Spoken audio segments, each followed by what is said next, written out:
अस्सलामु अलैकुम दोस्तों, आपका स्वागत है हमारे चैनल पर। आज हम बात करेंगे कुरान की एक खास आयत के बारे में जो सूरह अश-शुअरा द पोएट्स की आयत 26-14 है। इस आयत में पैगंबर मोहम्मद सल्लल्लाहु अलैहि वसल्लम को अपने करीबी रिश्तेदारों को अल्लाह का संदेश देने का आदेश दिया गया।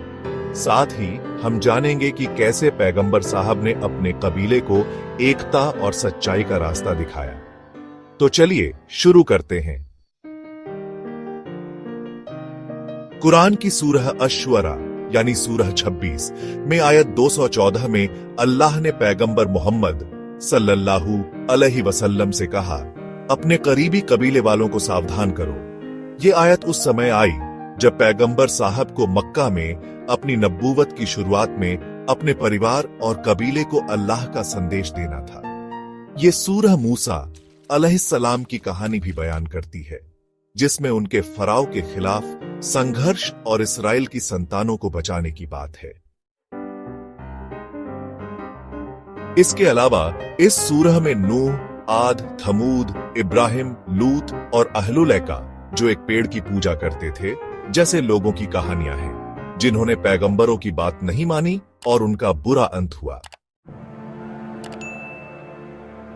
ये सूरह मक्का के बीच के समय की है, जब मक्का के लोग अपनी बुतपरस्ती और गर्व में डूबे थे। इस सूरह का संदेश है, सच्चाई को कोई नहीं रोक सकता। जब मक्का में नबूवत की रोशनी आई तो बुराई के समर्थकों ने इसका विरोध किया, लेकिन सच्चाई हमेशा बनी रहती है और झूठ का अंत होना तय है। अल्लाह के आदेश पर पैगंबर साहब ने अपने कबीले बनी हाशिम और कुछ बनी अल-मुत्तलिब लोगों को बुलाया। कुल 45 लोग आए। अबू लहब ने तुरंत कहा, मोहम्मद, ये तुम्हारे चाचा और भाई बंद हैं, साफ साफ बोलो। लेकिन याद रखो, तुम्हारा कबीला सारे अरबों से नहीं लड़ सकता। अगर तुम अपने कबीले की परंपराओं को मानो तो सबके लिए आसान होगा। मैंने तुमसे ज्यादा अपने कबीले को नुकसान पहुंचाने वाला कोई नहीं देखा। पैगंबर साहब चुप रहे और उस मीटिंग में कुछ नहीं बोले। उन्होंने दूसरी मीटिंग बुलाई और कहा, मैं अल्लाह की तारीफ करता हूं, उसकी मदद मांगता हूं, उस पर यकीन करता हूं और गवाही देता हूं कि अल्लाह के सिवा कोई पूजने लायक नहीं। एक मार्गदर्शक अपने लोगों से कभी झूठ नहीं बोलता। मैं कसम खाता हूं कि मैं खास तौर पर तुम्हारे लिए और आम तौर पर सारे लोगों के लिए पैगंबर बनाकर भेजा गया हूं। तुम जिस तरह सोते हो उसी तरह मरोगे, जिस तरह जागते हो उसी तरह दोबारा उठाए जाओगे। अपने कर्मों का हिसाब देना होगा, फिर या तो जहन्नम हमेशा के लिए या जन्नत हमेशा के लिए। अबू तालिब ने कहा, हम तुम्हारी मदद करना चाहते हैं, तुम्हारी बात मानते हैं और तुम्हारे शब्दों पर यकीन करते हैं। मैं तुम्हारा साथ दूंगा, लेकिन मैं अब्दुल मुत्तलिब का धर्म नहीं छोड़ सकता। अबू लहब ने अबू तालिब से कहा, यह गलत है, तुम्हें इसे रोकना होगा। लेकिन अबू तालिब ने जवाब दिया, मैं कसम खाता हूं कि जब तक मैं जिंदा हूं मैं इसकी हिफाजत करूंगा। जब पैगंबर साहब को अबू तालिब का साथ पक्का हो गया तो वे एक दिन माउंट अस-सफा पर चढ़े और जोर से पुकारा, ऐ साथियों, कुरैश के लोग इकट्ठा हुए। पैगंबर साहब ने कहा, अगर मैं कहूं कि घाटी में घुड़सवार तुम पर हमला करने वाले हैं तो क्या तुम मुझ पर यकीन करोगे? लोगों ने कहा, हां, हमने तुम्हें कभी झूठ बोलते नहीं देखा। फिर पैगंबर साहब ने कहा, मैं तुम्हें सख्त अजाब से पहले चेतावनी देने वाला हूं। अबू लहब ने तुरंत कहा, तुम्हारा नाश हो, इसके लिए बुलाया। तभी सूरह लहब की आयतें नाजिल हुई, अबू लहब के दोनों हाथ तबाह हो।